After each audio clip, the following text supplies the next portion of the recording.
Capítulo 17. O caminho dos mortos, os novos amigos de Raistlin. O som de metal caindo contra o chão de ladrilho fez Stannis despertar sobressaltado de seu sono profundo. Ele se sentou assustado enquanto suas mãos procuravam pela espada. Me desculpe, Caramon disse, sorrindo envergonhado. Eu deixei meu peitoral cair. Stannis respirou fundo e acabou bocejando. Se espreguiçou e deitou de costas em seu cobertor. Ver Caramon colocando sua armadura com a ajuda de Taslehoff lembrou ao meio-elfo que eles haviam passado naquele dia. Ele viu Sturm colocar sua armadura também, enquanto Vendaval polia a espada que ele tinha pego. Stannis tirou de sua cabeça o pensamento daquilo que poderia acontecer com eles hoje. Não foi uma tarefa fácil, principalmente para a parte élfica de Stannis. Os elfos veneram a vida, e apesar de acreditarem que a morte é somente uma mudança para um plano de existência mais alto, a morte de qualquer criatura é vista como uma diminuição da vida deste plano. Stannis forçou seu lado humano a assumir o controle de sua alma hoje. Ele teria de matar, e talvez tivesse que aceitar a morte de uma ou mais dessas pessoas que ele amava. Ele se lembrou de como ele havia se sentido no dia anterior, quando pensou que poderia perder Vendaval. O meio-elfo franziu a testa e sentou, sentindo como se ele tivesse tido um sonho ruim. "Todos já estão de pé?" ele perguntou, coçando a barba. Flint deu alguns passos à frente e entregou a ele um pedaço de pão e algumas tiras de carne de veado seca. De pé e com o café da manhã tomado, o anão grunhiu. "Você teria sido capaz de dormir durante o cataclismo, meio-elfo." Stannis deu uma mordida na carne seca, sem apetite. Então, franzindo o nariz, ele cheirou. "O que é esse cheiro engraçado?" "Uma mistura do mago." O anão fez uma careta e sentou-se no chão perto de Stannis. Flint puxou um bloco de madeira e começou a esculpir, golpeando furiosamente e fazendo as lascas voarem. Ele amassou uma espécie de pó em uma xícara e colocou água. Mexeu e bebeu a mistura, mas não antes dela soltar aquele mau cheiro sufocante. "Eu fico mais feliz não sabendo o que era." Stannis concordou. Ele mastigou a carne de veado. Raistlin estava lendo seu grimório, murmurando palavras repetidamente até tê-las guardado em sua memória. Stannis ficou imaginando que tipo de magia Raistlin sabia que poderia ser útil contra um dragão. Do pouco conhecimento que ele tinha sobre dragões, aprendido anos atrás do elfo bardo que Valen Sof, somente as magias dos maiores magos tinham alguma chance de afetar dragões que sabiam trabalhar sua própria mágica, como eles já tinham tido oportunidade de testemunhar. Stannis olhou para o jovem frágil absorto em seu livro de magias e balançou a cabeça. Raistlin pode ser poderoso para sua idade, e com certeza ele era esperto e trapaceiro, mas os dragões eram antigos. Eles vivem em Krynn desde antes dos primeiros elfos, a mais antiga das raças, habitarem a Terra.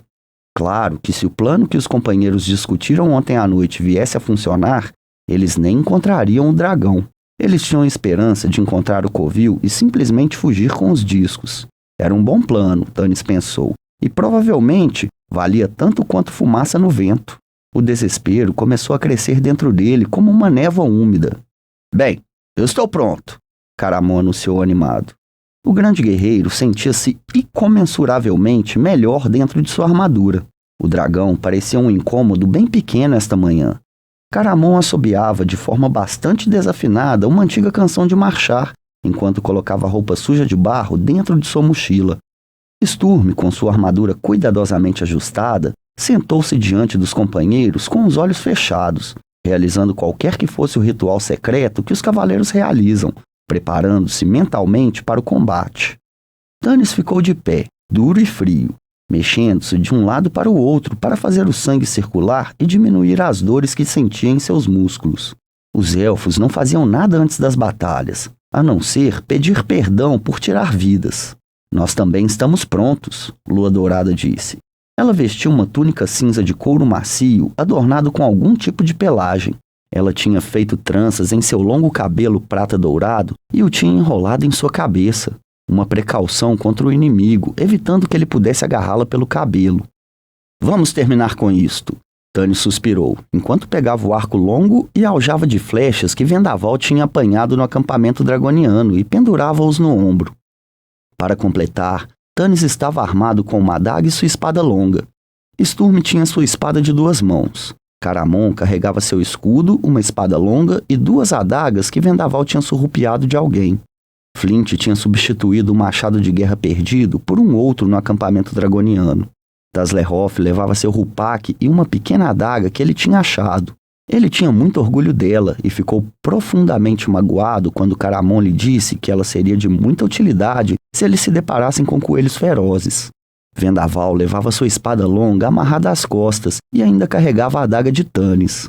Lua Dourada não carregava nenhuma arma além do cajado. Nós estamos bem armados, Tanis pensou. Por todo o bem que isso nos faça. Os companheiros saíram da câmara de Michacal. Lua Dourada foi a última a sair. Ela tocou gentilmente a estátua da deusa com sua mão quando passou, murmurando uma oração silenciosa. Taz ia na frente, pulando alegremente, o topete balançando. Ele ia ver um dragão de verdade, vivo. O Kender não conseguia imaginar nada mais empolgante.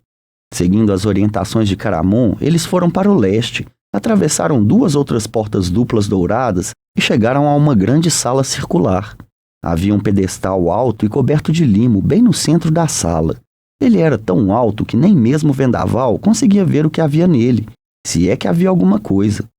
Taz ficou debaixo dele, olhando pensativo para o pedestal. Eu tentei escalá-lo na noite passada, ele disse, mas era escorregadio demais. O que será que tem lá em cima? Bem, o que quer que seja, terá de ficar para sempre além do alcance de Kenders, Tanis disse irritado. Ele foi até a escada em espiral que descia para a escuridão com o objetivo de investigá-la. Os degraus estavam quebrados e cobertos de mofo e as plantas em decomposição. O caminho dos mortos, Raistlin disse repentinamente. O quê? Tanis perguntou. O caminho dos mortos, o mago repetiu. É assim que essa escada é chamada. Como em nome de Reorx você sabe disso? Flint grunhiu. Eu já li alguma coisa sobre esta cidade, Raistlin respondeu com sua voz sussurrante. Esta é a primeira vez que nós ouvimos isso, Sturm disse friamente. O que mais você sabe que não nos contou? Muitas outras coisas, cavaleiro, Raistlin retrucou, franzindo a testa. Enquanto você e meu irmão brincavam com espadas de madeira, eu passava o tempo estudando. Sim, estudo daquilo que é obscuro e misterioso, o cavaleiro disse com escárnio. O que realmente aconteceu nas torres da alta feitiçaria, Raistlin? Você não ganhou esses seus maravilhosos poderes sem ter dado algo em troca. O que você sacrificou naquela torre? Sua saúde ou sua alma? Eu estava com meu irmão na torre, disse Caramon. O rosto do guerreiro, normalmente animado, agora estava abatido. Eu o vi lutar com magos e feiticeiros poderosos usando apenas algumas magias simples. Ele os derrotou, mas eles destruíram seu corpo. Eu o carreguei quase morto para fora daquele lugar terrível. E eu... O homenzarrão hesitou. Raistlin deu rapidamente um passo à frente e colocou sua mão fina e fria no braço de seu irmão gêmeo. Cuidado com o que você diz, ele sibilou. Caramon inspirou de forma desarticulada e engoliu em seco. Eu sei o que ele sacrificou, o guerreiro disse com a voz rouca. Então ele levantou a cabeça com orgulho. Nós estamos proibidos de falar sobre isso. Mas você me conhece há muitos anos, Sturm Montante Luzente. E eu lhe dou minha palavra de honra de que você pode confiar em meu irmão como você confia em mim. Se chegar o dia em que isso não for mais assim, que minha morte e a dele não estejam muito longe. Os olhos de Raistlin se apertaram por causa desse voto. Ele observara seu irmão com uma expressão pensativa e sombria. Então, Tanis viu o lábio do mago se curvar, a expressão séria trocada por seu costumeiro cinismo. Foi uma mudança assustadora. Por um momento, a semelhança entre os gêmeos havia sido extraordinária. Agora eles pareciam tão diferentes quanto os lados opostos de uma moeda. Sturm deu um passo à frente e pegou a mão de Caramon, apertando-a firmemente sem dizer uma palavra. Depois ele se virou de modo a ficar de frente para Raistlin, incapaz de olhar para ele sem demonstrar sua repugnância óbvia. Eu peço desculpas, Raistlin, o cavaleiro disse tenso. Você deveria ser grato por ter um irmão tão leal. Oh, eu sou, Raistlin sussurrou. Tanis olhou para o mago com atenção, tentando descobrir se o sarcasmo na voz sibilante do mago tinha sido apenas sua imaginação. O meio-elfo umedeceu os lábios secos. Ele sentiu um repentino sabor amargo em sua boca. Você é capaz de nos guiar neste lugar? Ele perguntou abruptamente. Eu seria, Raistlin respondeu, se nós tivéssemos vindo aqui antes do cataclismo. Os livros que eu estudei são de centenas de anos atrás Durante o cataclismo, quando a montanha de fogo atingiu Krynn, a cidade de Chakzaroth foi jogada em costa abaixo de um rochedo. Eu reconheço essa escada, porque ela ainda está intacta. Fora isso, ele encolheu os ombros. Onde essas escadas vão dar? Em um lugar conhecido como a Sala dos Ancestrais. Os sacerdotes e os reis de Chakzaroth foram enterrados em criptas dentro dessa sala. Vamos andando, Caramon disse de mau humor. Tudo o que fazemos aqui é assustar a nós mesmos. Sim, Raistlin fez um gesto com a cabeça. Nós temos de ir, e rápido. Nós temos até o anoitecer. Amanhã, essa cidade estará abarrotada com os exércitos que estão vindo do norte. Balela! Sturm franziu a testa. Pode ser que você saiba de muitas coisas como afirma, mago. Mas você não tem como saber isso. Caramon está certo. Nós já ficamos aqui tempo demais. Eu irei na frente. Ele começou a descer as escadas, movendo-se com cuidado para não escorregar na superfície limosa. Tanis viu os olhos de Raistlin, 2 traços dourados de animosidade, seguirem Sturm escada abaixo. Raistlin, vá com ele e ilumine o caminho, Tanis ordenou, ignorando o olhar de raiva que Sturm tinha lhe dirigido. Caramon, fique junto de Lua Dourada. Vendaval e eu ficaremos na retaguarda. E onde é que nós ficamos? Flint resmungou para o Kender, enquanto eles seguiam atrás de Lua Dourada e Caramon. No meio, como de costume. Só mais bagagem sem utilidade. Deve haver alguma coisa lá em cima, Taz disse, olhando mais uma vez para o pedestal. Obviamente, ele não tinha ouvido uma única palavra do que havia sido dito. Uma bola de cristal de ver o futuro, um anel mágico igual ao que eu tive uma vez. Eu já contei a história do meu anel mágico? Flint soltou um grunhido. Tanis ouviu a voz do Kender tagarelando enquanto os dois desapareciam escada abaixo. O meio-elfo virou-se para Vendaval. Você esteve aqui. Você deve ter estado. Nós vimos a deusa que lhe deu o cajado. Você desceu essas escadas? Eu não sei, Vendaval disse exausto. Eu não me lembro de nada. Nada exceto o dragão. Tanis ficou em silêncio. O dragão. Tudo se resumia ao dragão. A criatura que pairava ameaçadora nos pensamentos de todo mundo. E quão fraco o pequeno grupo pareceu contra um monstro que tinha brotado das lendas mais obscuras de Krynn. Por que nós? Tanis pensou desconsolado. Será que já existiu um grupo de heróis mais improvável? Cercado de brigas, resmungos, discussões. Metade de nós não confia na outra metade. Nós fomos escolhidos. Esse pensamento trouxe pouco conforto. Tanis relembrava as palavras de Raistlin. Quem nos escolheu? E por quê? O meio-elfo estava começando a ficar curioso. Eles desceram silenciosamente a íngreme escada, que descia numa espiral ainda mais fundo dentro da encosta da montanha. No início estava intensamente escuro enquanto eles desciam os degraus. Depois o caminho começou a ficar mais claro, até chegar a um ponto em que Raistlin pôde distinguir a luz de seu cajado.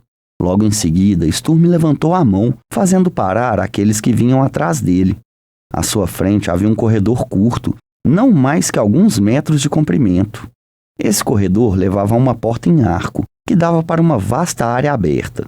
Uma luz cinza pálida se infiltrava no corredor, junto com um odor de umidade e podridão.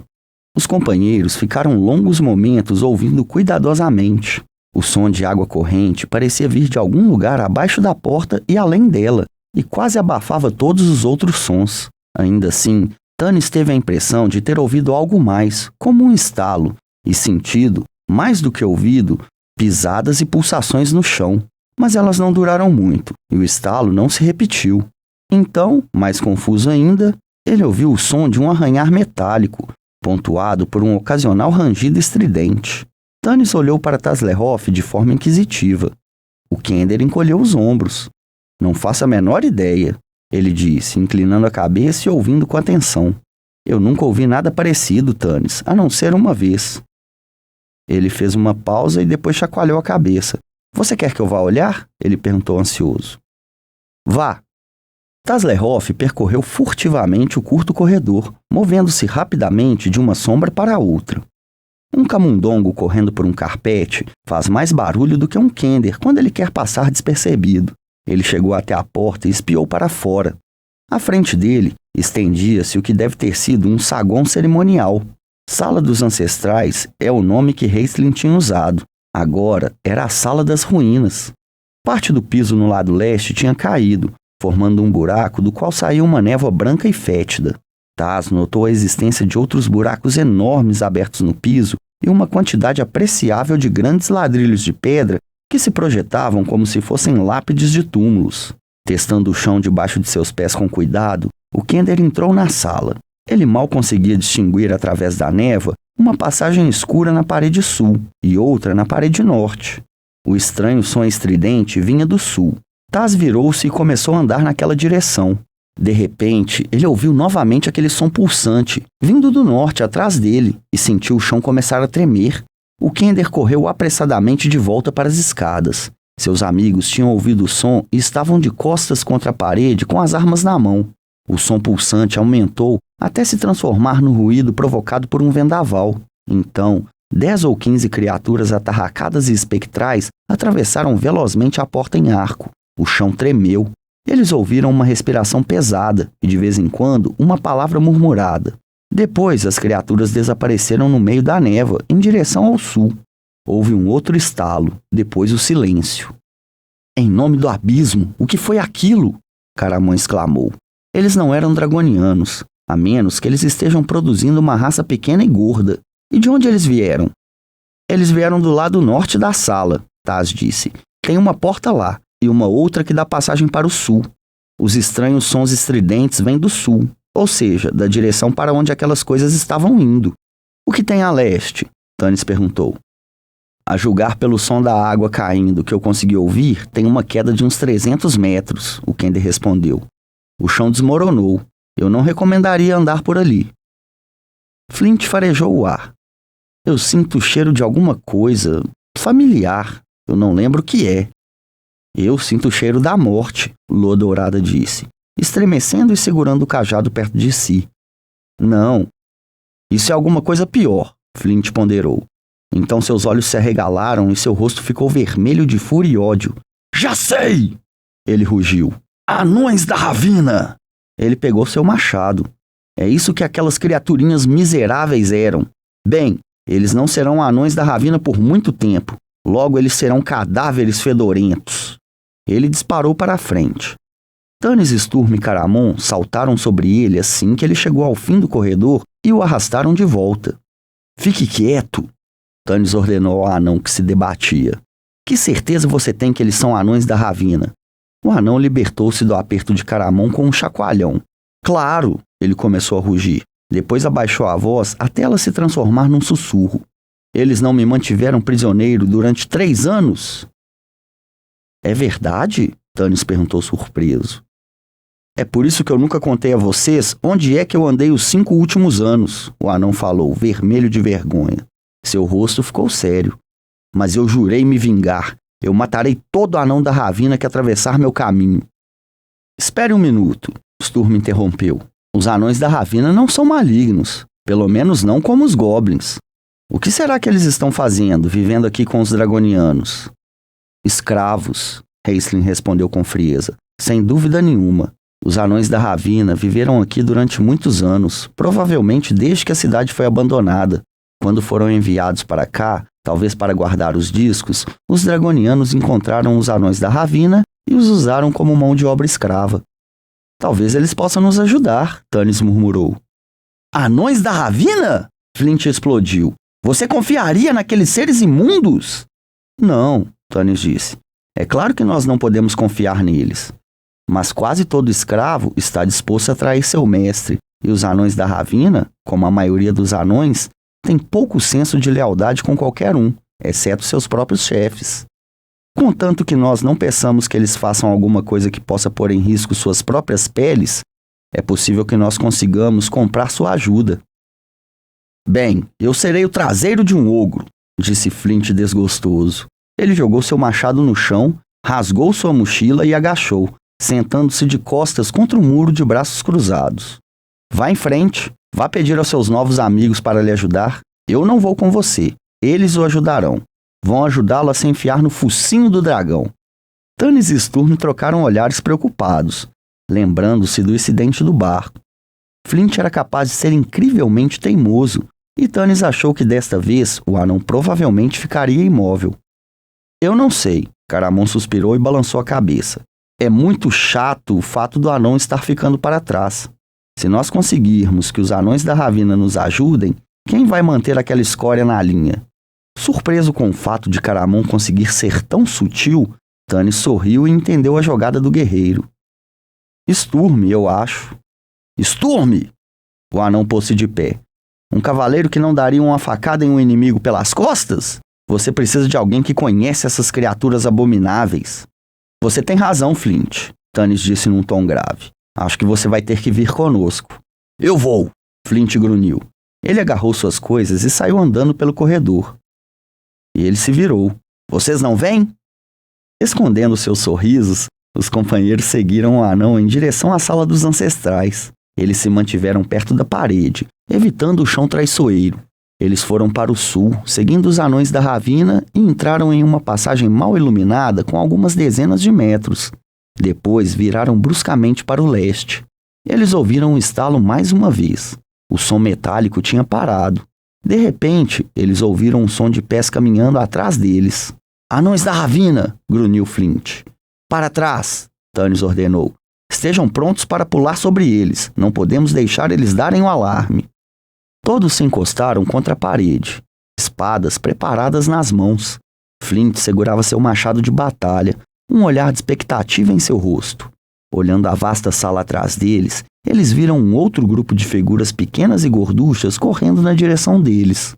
De repente, o líder dos anões da Ravina olhou e os viu. Caramon pulou na frente das pequenas figuras que corriam, com seu braço enorme levantado num gesto imperativo. Parem! Ele disse. Os anões da Ravina olharam para ele, enxamearam em torno dele e desapareceram, dobrando a esquina para o leste. Caramon virou-se para olhá-los, espantado. Parem! Ele disse meio desanimado. Um anão da Ravina apareceu de volta na esquina que eles tinham virado, olhou para Caramon e colocou um dedo sujo nos lábios. Psiu! Depois, a figura pequena e gorda desapareceu. Eles ouviram um estalo e o som estridente começar de novo. O que você acha que está acontecendo? Tanis perguntou em tom suave. Todos eles têm essa aparência? Lua Dourada disse com os olhos arregalados. Eles são tão sujos e maltrapilhos e têm feridas por todo o corpo. E eles têm o cérebro de uma maçaneta de porta, Flint grunhiu. Cautelosamente, o grupo virou a esquina no fim do corredor, levando as mãos ao punho de suas espadas. Um corredor longo e estreito se estendia para o leste, iluminado por tochas que piscavam e esfumaçavam o ar, tornando-o sufocante. A luz refletia nas paredes úmidas com vapor condensado. Portas em arco que davam no corredor revelavam apenas a escuridão. As criptas, Raistlin sussurrou. Tanis estremeceu. A água pingava sobre ele do teto. O som estridente metálico estava mais alto e mais próximo.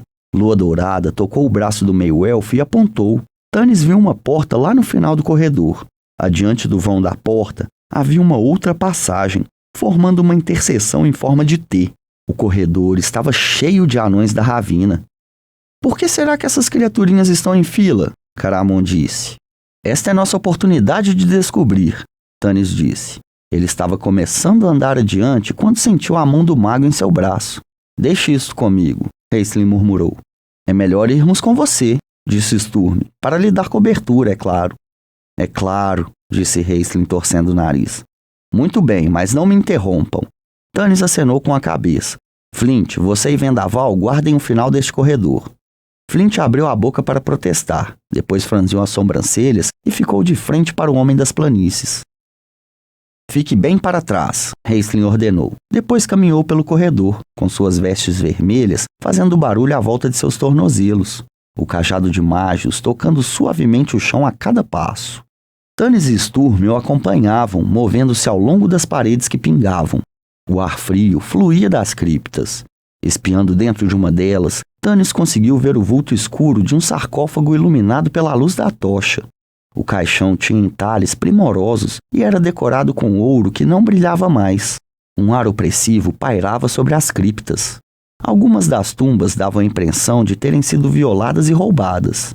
Tanis viu de relance um crânio rindo na escuridão. Ele se pôs a imaginar se algum desses antigos mortos estavam planejando se vingar pelo fato de seu descanso ter sido perturbado. Tannis se esforçou para voltar à realidade. Ela já era sombria o bastante. Raistlin parou quando chegou ao fim do corredor. Os anões da Ravina observavam-no com curiosidade, ignorando os outros que vinham atrás dele.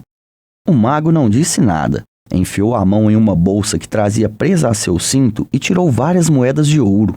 Os olhos dos anões da Ravina começaram a brilhar.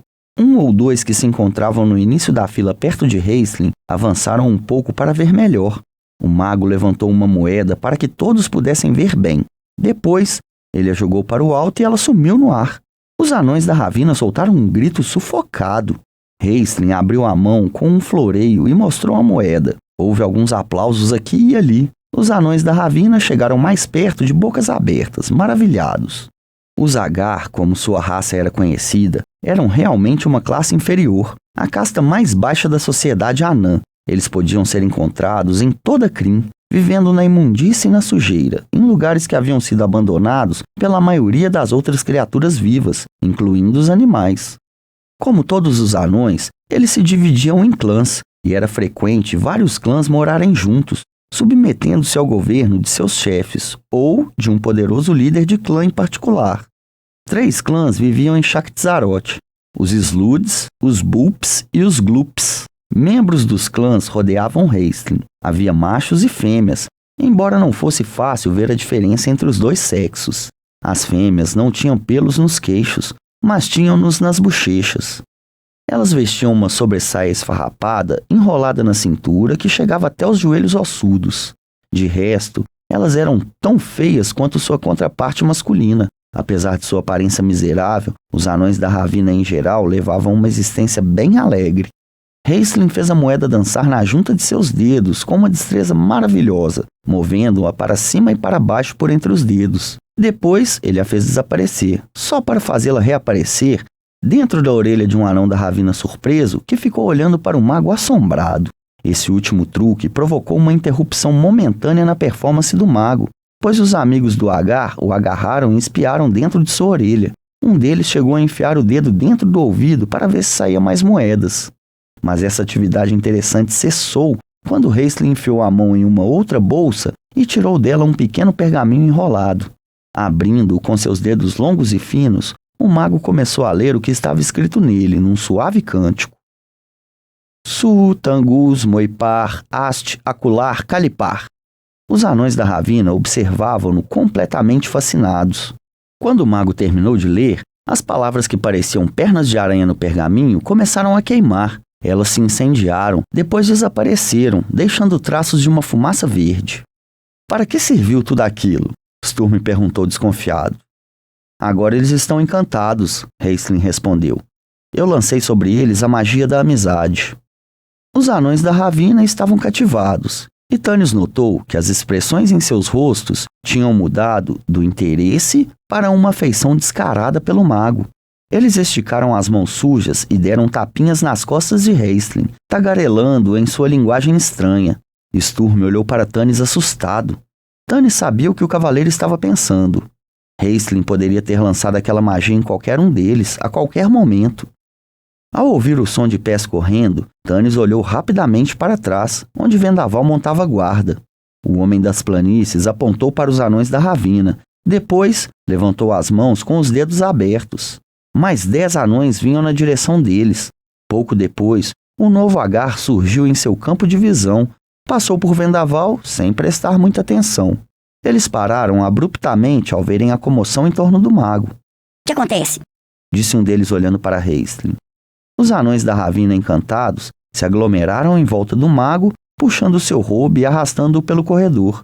Amigo, este é nosso amigo. Todos eles falavam empolgados numa forma rústica de comum.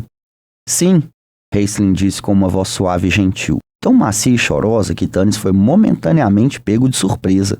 Vocês são todos meus amigos, o mago continuou. Agora, digam-me, meus amigos, para onde nos leva este corredor? Raistlin apontou para o lado leste. Todos começaram a tagarelar, respondendo ao mesmo tempo. Corredor leva para lá, disse um deles apontando para o leste. Não, ele leva para lá, disse outro apontando para o oeste. Teve início um tumulto. Os anões da Ravina começaram a empurrar uns aos outros. Logo, punhos começaram a se agitar, e pouco tempo depois, Um anão da ravina havia derrubado outro no chão e começado a chutá-lo e gritar, Pra lá! com toda a força. Sturm voltou-se para Tanis. Isto é ridículo. Eles atrairão tudo quanto é draconiano que existe nesse lugar para cima de nós. Eu não sei o que aquele mágico louco fez, mas você tem que pará-lo. Mas antes que Tanis pudesse intervir, uma anão da ravina resolveu o problema sozinha. Mergulhando no meio da confusão, ela agarrou os dois combatentes, bateu as cabeças deles uma contra a outra e largou-os no chão.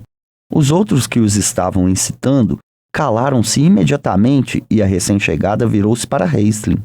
Ela tinha um nariz grosso e bulboso, e o cabelo dela ficava todo espetado. Ela usava um vestido de retalho todo rasgado, sapatos grosseiros e meias enroladas na altura dos tornozelos.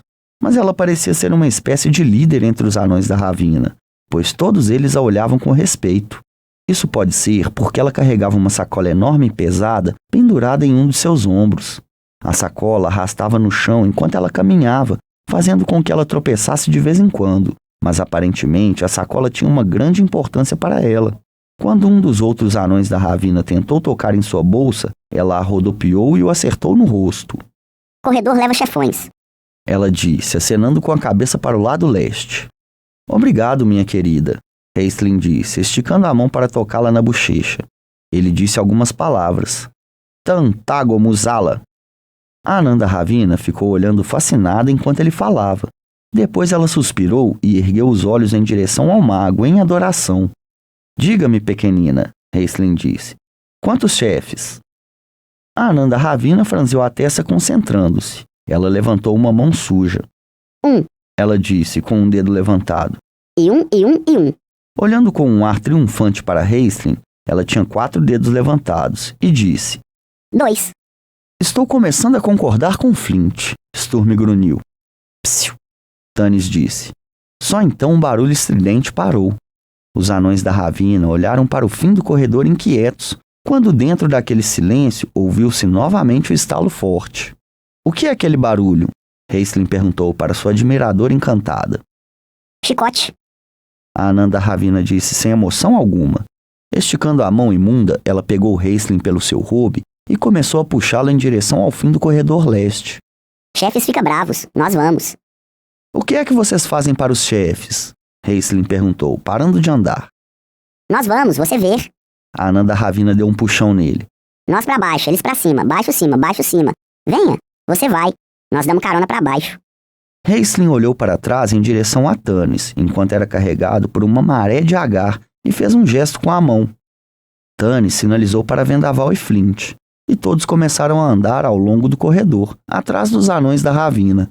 Aqueles que Raistlin tinha encantado permaneceram agrupados à sua volta, tentando ficar o mais perto possível, enquanto o resto deles correu pelo corredor quando o chicote estalou novamente.